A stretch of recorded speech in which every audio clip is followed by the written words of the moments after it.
Justin Wilcox wearily climbed out of his car. It was Friday, and it had been a long and tiring work week. Not only was there one problem after another at work, his thoughts constantly returned to problems at home. His wife Lois has been very distant lately. Damn it, he told himself.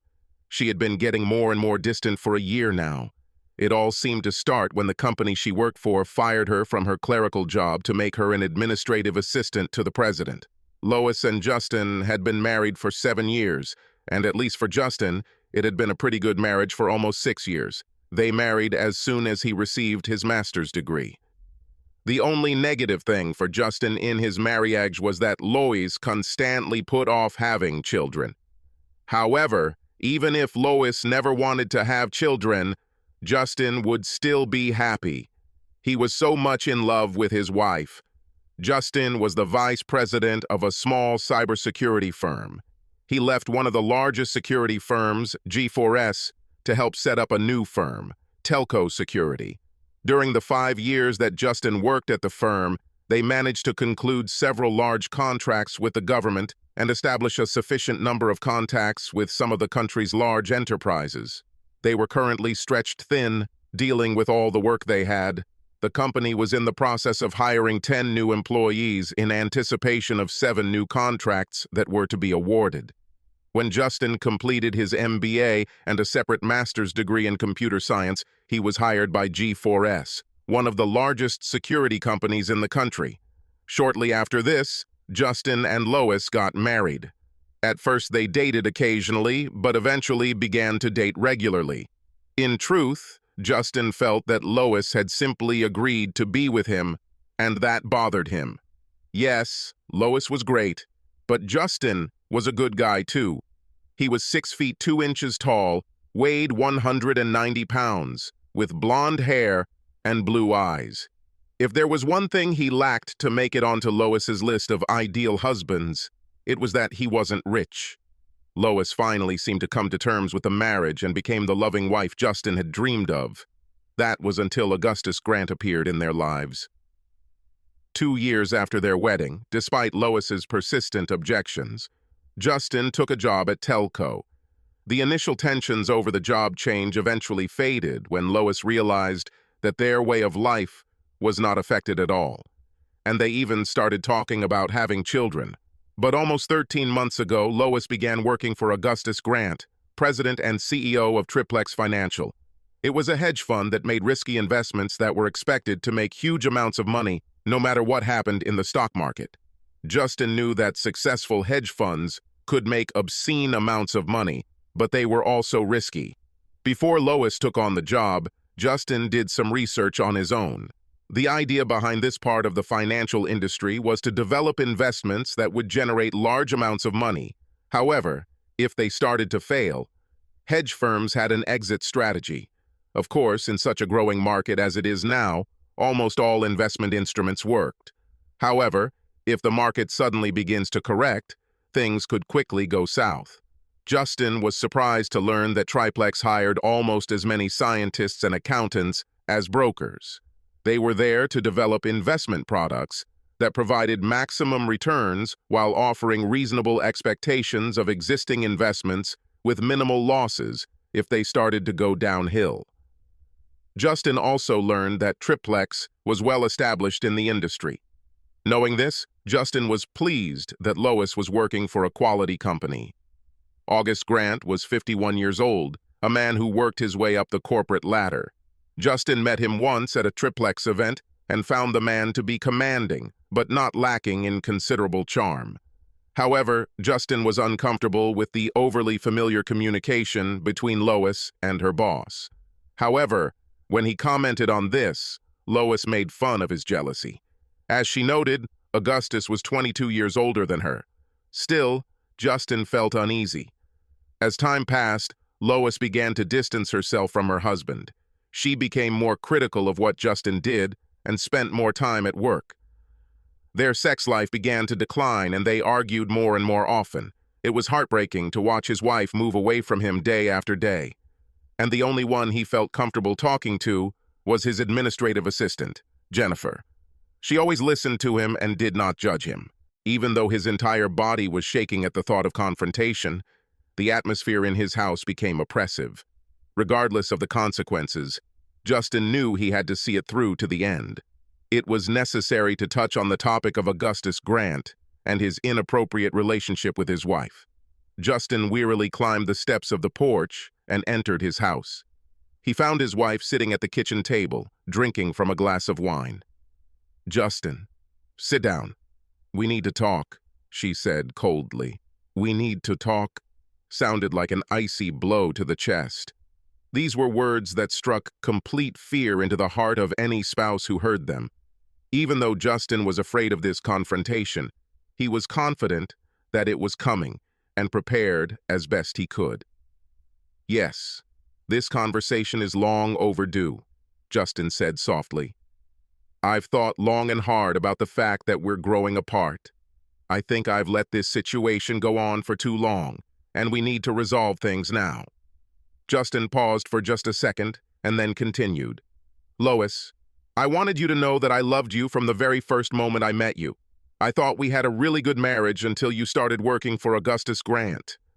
Lois interrupted him with a wave of her hand. "Let me get this out of the way first. I don't want to get into a discussion with you, Justin. I want a divorce." Well, here it is. The end of his marriage. Everything Justin did to try and save him failed. A sense of loss overwhelmed him. The feeling of sadness for what had been, but was now gone, seemed to empty his stomach. His wife's demand was not unexpected. He had been expecting something like this for months. But now that it was said out loud, it shocked him more than he thought. His shoulders slumped and he leaned back in his chair. Sighing, Justin asked the obvious question. "Why?" Lois's expression was hard, devoid of any compassion. She straightened her shoulders and showed a thin, unpleasant smile. "I fell in love with Augustus, and he asked me to marry him. I can truly say that I love him like I never loved you, and he is much better in bed than you. Besides, he is rich, and he can provide me with a much better life than you ever could." That last statement made Justin tense, but if Lois noticed the impact of her unpleasant and insensitive words, she didn't show it. It was painful to realize that this woman had absolutely no feelings left for him. It also confirmed what he had suspected for some time. Lois cheated on him for months. After so many years of love together, how could this woman be so cold-blooded? After months of deliberation, there was no longer any doubt about the relationship between Lois and August. He knew his wife had always been a keep up with the Joneses type of person. Still, it hurt him that Lois didn't think his efforts on her behalf were enough. He never refused her anything. If she wanted new clothes, Justin let her buy them. When she wanted a Jaguar, he rented it for her, even though he thought the car was a piece of crap. When she wanted a bigger house, they went looking for a place to live on the country club estate. Justin let Lois choose the house she wanted, and although the mortgage was much larger than Justin wanted, he bought it. It pained Justin that none of this was enough, but he held his tongue. Instead, he pointed out the obvious. "He just divorced his third wife. How long do you think he'll keep you around?" "Oh, Justin, don't be an ass. I know this is hard for you, but you'll just have to accept that our marriage is over. I hope it won't be hard with you." Lois then took an envelope from her purse. "I think you will find that the terms of the divorce are quite favorable to you," Lois said, unfolding the documents and handing them to her husband. "If I wanted, I could make your life very difficult and expensive. Instead, I decided to be generous. I am losing all interest in this house. However, I am taking half of our checking and savings accounts, and I also want half of our investment portfolio. August is paying off the rent on the Jaguar. He says it's a terrible car, and he's going to buy me a brand new Porsche." Justin looked into his wife's eyes and saw the cold indifference she radiated towards him. Lois looked at him like he was a bug. Justin decided not to tell her that he thought the Porsche was too expensive a piece of metal and plastic. Instead, he pointed to the divorce document in front of him. "What else is in this document?" "There are a few pieces of furniture that I want to take away, and I want to keep all my jewelry and clothes. Also, I'm not asking for any alimony, and I won't be asking for any of your 401ks. Lois, why are you doing this? Justin asked, picking up the divorce papers in front of him. This house has at least $200,000 in equity. Investments and all our savings are not worth half of this amount. My reason is very simple, Lois said, her eyes narrowing. I want a quick divorce. This was August's proposal. He said if I play hardball, you can drag out the divorce for a year or more. We both want to get married as soon as my divorce is final. However, what is written in these documents about divorce depends on your consent to this and the speeding up of the divorce process. If you fight me in this, I will do anything, and Augustus assures me that I will get everything I ask for. Justin's shoulders sank even lower, and he sighed. Well, I guess we have nothing more to discuss. I avoided facing the truth and did not see the cracks in our marriage, but God is my witness. I tried without success. It is now obvious that our marriage has long come to an end. Tomorrow I will show these papers to my lawyer, and if he says it's okay, I'll sign them. But Lois, I really think you should reconsider this. I don't think this divorce is in your best interest. Justin, I don't want to argue with you. My decision is made, and I want this divorce. And I want it to happen as quickly as possible. Justin shrugged, and a tear rolled down his cheek. Even though he had known for months that his marriage was dying, it was heartbreaking to realize that the woman he loved so much no longer had any feelings for him. It was so sad that this part of his life was now dead. Okay, Lois, I won't fight. I also want it to be a clean break, Lois said, narrowing her eyes even more. I don't want you to dream about me. I don't want emails or messages. I don't want cards or flowers or anything. We'll get a divorce, and I'll move on to a different social circle. I don't want you to embarrass me. Justin simply nodded and stood up. Lois also rose to her feet and headed for the door. Just remember, she called over her shoulder, if my lawyer doesn't get the signed papers within a week, it will be terrible. As soon as Lois left, Justin took out his cell phone and called his assistant Jennifer. She had been with him since he started working at Telco, and she had been his rock. Jennifer was not only a great helper, but she also helped him cope with how his marriage was crumbling. Justin felt like he could always talk to her about anything, business or personal. While Justin was waiting for Jennifer's answer, a comparison between the two women flashed through his mind. Lois was stunningly beautiful, with an impeccable figure. Jennifer, on the other hand, was slightly above average pretty and a few pounds overweight. Lois could be loving and gentle, or she could be cold and bitchy. Jennifer was an eternal optimist. Besides being an extremely efficient secretary, she was able to lift Justin's spirits just by listening to him pour his heart out, and he needed to talk to her now about the final collapse of his marriage. When Jennifer answered, Justin said with a sigh, Lois just left. Did you give her the papers? Jennifer asked immediately. No, I didn't have a chance to do anything, Justin responded defensively. But Justin, you promised that you would give her the divorce papers today.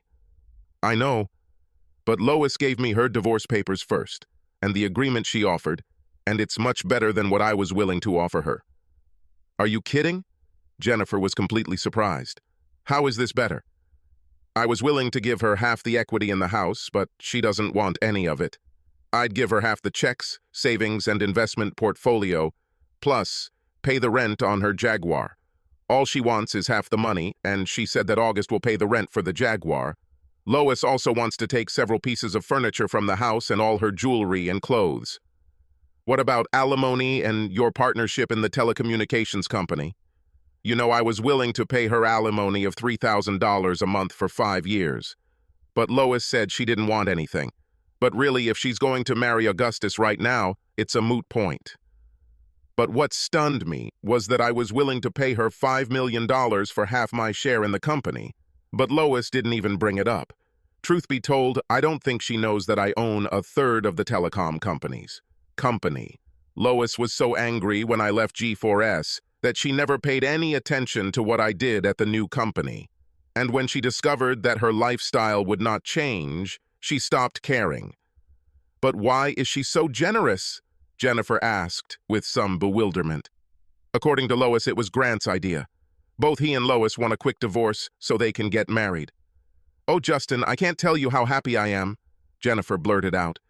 "This means we can get married before our baby is born." A year after the divorce was final, Lois was waiting for August in the lobby of the country club when Justin walked in. He noticed her and smiled. "Hey, Lois, how are you doing?" he said, waving his hand. "What are you doing here?" Lois hissed. "I told you when we were getting divorced that you should stay away from me." Before Justin could say anything, the front door opened and August entered. He noticed Justin immediately, and his eyes narrowed. "Mr. Wilcox, this is a private club. You need to leave immediately. Your presence here is unwelcome." Just as Justin was about to answer, the club secretary came out of his office and smiled at Justin. "Mr. Wilcox, welcome to Tequesta Country Club. Here are your membership cards, certificate of ownership, rules and regulations, and a schedule of upcoming events.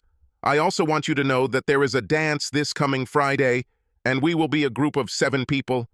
If you have any questions, please feel free to contact me. Oh, Mr. and Mrs. Grant, I'd like to introduce you to Justin Wilcox. He and his family are our newest members." August's face turned purple, and Lois's jaw dropped. Then the two of them turned around and sped away. A moment later, the door opened again, and Jennifer began to push the stroller with the little boy looking around. Justin rushed to hold the door, then kissed his wife and son before turning back to the club secretary. "I think we'll be very happy here." 4 years after this incident, Justin and Jennifer were sitting at a table of their friends during another club dance. Jennifer hired a nanny and booked a room at a nearby Hilton hotel. She promised Justin that she would rock his world tonight without any interruptions. As they sat there, Jennifer suddenly tapped Justin on the shoulder. "Isn't that Lois?" she asked, pointing to the woman and man who had just entered. Justin looked more closely, and recognition came slowly. He didn't recognize the man at all, but the woman was Lois. However, she was much thinner and looked older. She was still a very attractive woman, but Justin wasn't sure if he would have recognized her if they had met on the street. "She looks so thin. I wonder if she's been sick. Besides, who is this guy she's with?" Justin asked his wife. "No, she wasn't sick," Jennifer said, "but Lois has had a hard time lately. And the man she's sitting with is her new husband, Guy Hampton." "What happened to August? Did he kick her to the curb?" "No, he didn't, because he died of a heart attack while in bed with his new administrative assistant. It happened 2 days before their 5th anniversary. "Why didn't I know this?" Justin asked with bewilderment in his voice. "I'm sure you heard about his death because it was on the news," Jennifer said patently. "However, you probably missed the connection because they used his real name, Mortimer. His real name is Mortimer Augustus Grant." "Oh, that explains it all," Justin said, smiling at his wife. "But if Lois wasn't sick, why is she so thin?" "She had a tough 2 years after her husband died. Lois only received $200,000 from Augustus's will after his death. The rest of his money went to his children, with his first wife, and to charities. Poor Lois was stuck with the prenup she signed shortly before they got married. It said if they were married less than 5 years, Lois would only receive $50,000 for each year. If she had been married 5 years, she would receive at least $2 million and their beachfront apartment." "That still doesn't explain why she's so skinny," Justin asked, studying his ex-wife. "She tried to keep up appearances, but you know it's expensive to live in this area and be a member of a country club. She quickly ran out of money, and her friends abandoned her. For a while, she lived off food stamps and lived in a rat trap in the city's Alhambra neighborhood. Lois finally married Guy, and they bought a house on the golf course. The guy is a partner in an accounting firm. He makes pretty good money, but nowhere near what August made." Justin turned to look at his ex-wife again as Jennifer continued to explain Lois's plight. When he looked across the dance floor to where Lois was sitting, their eyes met. She smiled at him and stood up. Justin was startled when he realized she was heading straight towards him. "I think she's coming this way," he told Jennifer in a slightly panicked voice. "It's okay," she said, patting his hand. I'm pretty sure she doesn't bite. Do you mind if I ask your husband to dance? Lois asked Jennifer. As long as you get him back safe and sound, Jennifer said with a chuckle. I have big plans for him tonight. I promise he'll come back in good condition, Lois said with a smile. She then took Justin's hand and helped him to his feet. Justin cast a displeased glance at his wife. They danced in silence for a few seconds. Lois then began to speak. I forgot how good you are at dancing. We used to love dancing, didn't we? Yes, that's true, Justin agreed. We used to do a lot of fun things. Lois tensed slightly, but they continued to dance for another 15 seconds or so in silence. Lois then said, I've wanted to talk to you for a long time, but I never had the courage. I wanted to tell you how sorry I am for what I did to you, to us. I'm sorry too, Justin said, and then cleared his thoughts. Yes, I'm sorry that our marriage ended because you fell in love with August and decided to divorce me. However, what they say about God is true. When he closes one door on you, he opens another. Jennifer became the one for me at the other door. Also, I would like you to know that any pain or anger I felt towards you is long gone. I'm glad, Justin, Lois said with a sigh. You deserve to be happy. As for me, I don't deserve happiness at all, but with Guy's love, I hope to earn it someday. I hope you really find your happiness, Justin said tenderly. They danced in silence for a few more seconds before Justin spoke. It's kind of funny when I think back to the last conversation. The very day you gave me your divorce papers, I was about to give you my own. I didn't know you were going to do it that day, but I figured you'd sue me soon enough. August said it would be best if I filed first and you accepted my terms. Well, he was right, Justin admitted. However, the terms I was willing to offer were much more favorable to you. I was willing to split everything 50-50 and buy out my share of Telco from you. I didn't even know you owned part of Telco until you became famous 2 years later, Lois admitted. When I found out about this, I was furious and wanted to sue you, but Augustus just laughed and told me that we had no prospects in this matter. We had outwitted ourselves. When the music ended, Justin and Lois pulled away from each other. A tear rolled down Lois's cheek. Justin, all those years we were married, I thought I was too good for you. The truth was, you were too good for me. I wish you all the best in life.